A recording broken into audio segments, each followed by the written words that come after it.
Halo, selamat datang di channel seputar Pelabuhan Ratu. Di sini, kami mau berbagi informasi tentang asal-usul cerita Mak Lampir. Sebelum lanjut, jangan lupa like, komen, dan subscribe untuk update video terbaru. Asal-usul cerita Mak Lampir. Makhluk gaib legendaris dari Gunung Marapi, mitos atau fakta. Nama Mak Lampir tentunya tidak ada yang tak mengenalnya di Indonesia. Tawanya yang khas mengandung aura mistis akrab di telinga sejak era tahun 80-an melalui sandiwara radio yang berjudul Misteri Gunung Marapi.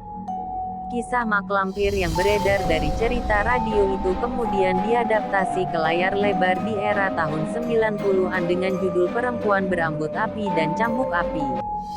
Kepopulerannya di layar lebar. Kemudian kisah atau cerita Mak Lampir ini diteruskan di era tahun 2000 dengan judul serupa, namun dalam latar era yang lebih modern. Misteri dan mitos pesugihan makam. Lantas sebenarnya siapakah Mak Lampir? Mengapa ia begitu terkutuk di mata pemirsa atau para pendengar radio? Sebagaimana berikut ini asal-usul kisah Mak Lampir. Makhluk gaib dari Gunung Marapi, Sumatera Barat. Konon ceritanya Mak Lampir merupakan seorang putri dari kerajaan kuno yang bernama Champa, yaitu sebuah kerajaan yang pernah menguasai daerah yang sekarang termasuk Vietnam Tengah dan Selatan yang diperkirakan ada pada abad ke-7 hingga tahun 1832. Menurut beberapa cerita, nama Mak Lampir sebenarnya adalah Siti Lampir Maemunah. Legenda Mak Lampir juga sebenarnya berada dari Sumatera Barat. Mitologi kisah Mak Lampir ini cukup terkenal di beberapa wilayah di tanah Sumatera, seperti Kabupaten Agam dan Bukit Tinggi tempat Gunung Marapi berada. Bahkan legenda Mak Lampir juga sering dikaitkan dengan cerita legenda 7 manusia harimau yang juga berasal dari Sumatera Barat, sebagian lagi di Provinsi Bengkulu dan Lampung. Semasa remaja Mak Lampir adalah seorang gadis yang cantik, baik dan sangat pemalu. Lalu ketika beranjak dewasa ia jatuh cinta dengan seorang pemuda pengembara yang dikenal dengan panggilan Datuk. Diketahui Panglima Kumbang yang merupakan seorang bangsawan yang bergelar Datuk dan seorang panglima dari alam kegelapan. Datuk Panglima Kumbang ini disebut-sebut dapat merubah wujudnya menjadi seekor macan kumbang dan harimau. Cinta Mak Lampir pun tidak bertepuk sebelah tangan. Karena pada kenyataannya sang Datuk Panglima Kumbang juga menyukai Mak Lampir. Namun, sayangnya kedua sejoli itu harus menerima kenyataan jika hubungan keduanya tidak mendapatkan restu.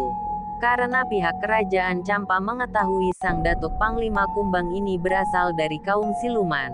Begitupun sebaliknya. Sakit hati dengan kedua orang tuanya.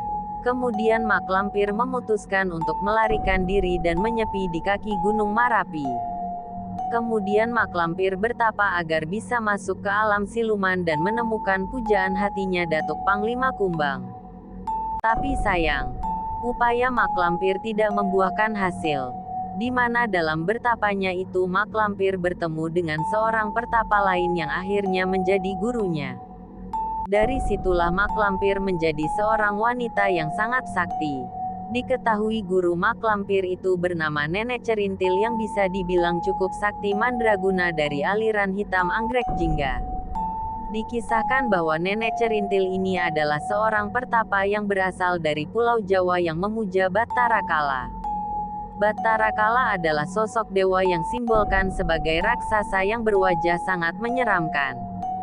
Karena telah memiliki kesaktian, akhirnya Mak Lampir mencoba untuk mencari sang pujaan hati melalui penjelajahan ke alam siluman.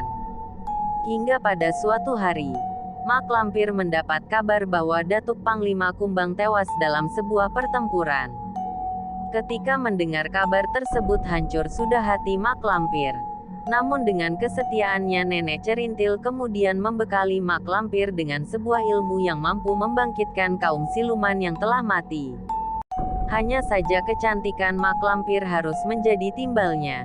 Tapi Mak Lampir pun akhirnya menerima syarat itu dan berhasil membangkitkan Datuk Panglima Kumbang. Akan tetapi paras Mak Lampir itu sudah tidak cantik lagi. berubah buruk rupa dan juga begitu menyeramkan. Meskipun dengan wajahnya yang buruk rupa dan menyeramkan, tapi mak lampir berharap Datuk Panglima Kumbang tetap mencintainya dan menerimanya dengan tulus.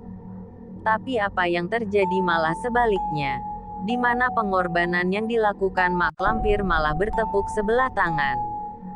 Sakit hati dengan perlakuan sang pujaan hati, hingga memicu yang tidak berkesudahan dalam diri mak lampir. Dia berjanji akan terus menerangi kaum siluman dan Datuk Panglima Kumbang. Untuk terus menerangi kaum siluman, lalu mak lampir menggalang kekuatan dengan jin penguasa Gunung Merapi di Pulau Jawa. Selain untuk menggalang kekuatan dengan bangsa jin, tujuan pindahnya mak lampir ke Pulau Jawa adalah untuk membuat ilmu dimilikinya menjadi semakin sempurna. Keberadaan Gunung Merapi di Pulau Jawa, mak lampir jadikan sebagai tempat persemayaman dan mendirikan sebuah kerajaan gaib. Karena hal tersebut, mitosnya konon mak lampir bisa hidup hingga ratusan tahun tidak bisa mati dan akan terus mengganggu manusia, terutama pasangan sejoli. Kerajaan jin itulah yang diyakini oleh masyarakat sekitar yang membuat Gunung Merapi menjadi terkenal sangat angker dan menyeramkan. Dari kisah mak lampir ini pada akhirnya menjadi suatu mitos yang paling melegenda di Indonesia.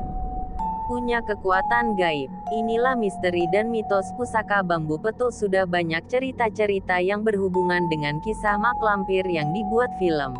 Bahkan sudah banyak menjadi inspirasi dari cerita sinetron yang ada di Indonesia. Terlepas dari benar atau tidaknya cerita atau kisah mak lampir ini, namun pada ketanyaannya kultur dan budaya di Indonesia hingga kini masih sangat kental dengan kepercayaan gaib. Itulah informasi tentang cerita atau kisah mak lampir, sang makhluk gaib legendaris yang berasal dari Provinsi Sumatera Barat. Semoga informasi ini bermanfaat.